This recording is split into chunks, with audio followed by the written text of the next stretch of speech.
बहुत समय पहले की बात है। एक राजा था जिसकी 3 बेटियां थीं। हर रात तीनों 12-12 जोड़ी चप्पलें घिस देती थीं। बात यहाँ तक पहुँच गई कि राजा अब और चप्पलें बनवाने में असमर्थ हो गया। तब उसने पूरे राज्य में ऐलान करवा दिया, जो कोई भी ये पता लगाएगा कि उसकी बेटियां हर रात कहाँ जाती हैं और चप्पलें कैसे घिस जाती हैं, तो उसे शानदार इनाम मिलेगा। उसी राज्य में एक नौजवान चरवाहा काम करता था। एक दिन जब वो अपनी भेड़ों को चराने ले गया था, अचानक उसके मन में ख्याल आया कि क्यों न महल जाकर खुद ही राज पता लगाया जाए। सीधा महल पहुंचा और राजा से बोला, महाराज, मैं पता लगाऊंगा आपकी बेटियां हर रात कहाँ जाती हैं। राजा ने हामी भरी और वादा किया कि अगर वो सफल रहा तो उसे इनाम जरूर मिलेगा। उसे उसी कमरे में सुलाया गया जहाँ राजकुमारियां सोती थी। वो जमीन पर लेट गया, अपनी पोटली और लकड़ी की छड़ी लेकर और सोने का नाटक करने लगा। आधी रात हो गई, तभी उसने देखा कि एक बूढ़ी जादूगरनी खिड़की से उड़ती हुई आई। उसके पास कोई खास तरह का मरहम था जिसे तीनों बेटियों ने अपने घुटनों और बाजुओं पर लगाया। फिर तीनों ने अपनी झाड़ू उठाई, बैठी और उड़कर खिड़की से बाहर निकल गई। चरवाहे ने सब कुछ ध्यान से देखा। फिर उसने भी वही मरहम खुद पर और अपनी छड़ी पर लगाया और झट से उनके पीछे उड़ चला। पहले वो पहुंचे एक चांदी के जंगल में। वहाँ बीचों बीच एक चांदी का कुआं था और उसके पास 3 चांदी के प्याले रखे थे। तीनों ने उसमें से पानी पिया। जैसे ही वो हटे, लड़के ने प्याले उठाए और बैग में रख लिए। एक पेड़ से चांदी की डाली भी तोड़ ली। डाल टूटते ही आवाज आई। सबसे छोटी राजकुमारी डर गई। बाकी दोनों ने कहा, डर क्यों रही है, यहाँ कौन आ सकता है हमारे पीछे। थोड़ी देर बाद तीनों फिर झाड़ू पर सवार हुई और उड़ चली। अब पहुंची सोने के जंगल में। वहाँ भी एक कुआं था सोने का। उसके पास रखे थे 3 सुनहरे प्याले। तीनों ने फिर पानी पिया और चरवाहे ने प्याले उठाकर बैग में डाल दिए। एक सुनहरी टहनी भी तोड़ी और फिर वही आवाज। छोटी वाली फिर डर गई। दोनों बोली, इतना भी क्यों डरती है हर बार, कोई नहीं है हमारे पीछे। इसके बाद वो पहुंची हीरों के जंगल में। कुआं हीरों का और पास रखे हीरे के प्याले। तीनों ने फिर पानी पिया और जैसे ही वहाँ से हटी, चरवाहे ने हीरे के प्याले और एक टहनी अपने बैग में डाल ली। फिर वही तेज आवाज और फिर वही डर। लेकिन दोनों बोली, अब बस कर, हर बार डरती रहती है। आखिरकार जमीन के अंदर से एक बहुत बड़ा दरवाजा खुला। नीचे किसी महल का रास्ता था। वहाँ अंदर 12 जवान शैतान लड़के उनका इंतजार कर रहे थे। ऊपर से संगीत बज रहा था। चरवाहा चुपचाप जाकर मेज के नीचे छिप गया और सब ध्यान से देखने लगा। लड़कियां शैतानों के साथ नाचने लगी। तभी उसकी नजर फर्श पर गई। वहाँ ब्लेड लगे हुए थे। अब उसे समझ आया कि राजकुमारियों की चप्पलें इतनी जल्दी क्यों घिस जाती थी। जैसे ही एक जोड़ी चप्पल फटती, वो नई पहन लेती। जब 12 जोड़ी चप्पलें फट चुकी, तब सब खाने की मेज पर बैठ गए। सबके हाथ में सोने की चम्मचें और कांटे थे। एक ने अपनी चम्मच गिरा दी। चरवाहे ने जल्दी से उठाकर बैग में रख ली। दूसरी ने कांटे वाला चम्मच गिराया, वो भी अपने बैग में डाल दिया। जब खाना खत्म हुआ तो सब जल्दी जल्दी उड़कर वापस चल दिए। लेकिन इस बार चरवाहा और तेजी से उड़ा ताकि सबसे पहले वापस पहुंच जाए। और जब राजकुमारियां पहुंची तो देखा कि वो तो वैसे ही जमीन पर सोया हुआ है, हिला तक नहीं। सुबह राजा ने उसे बुलाया और पूछा, बेटा कुछ पता चला। चरवाहा बोला, हाँ महाराज, सब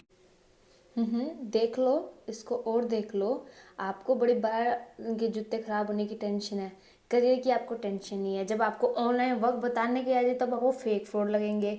मेरे पास टाइम नहीं है और इन रील को देखने के बाद पूरा पर टाइम है। वाह जी वाह, देखो बेटा देखो, बढ़िया है।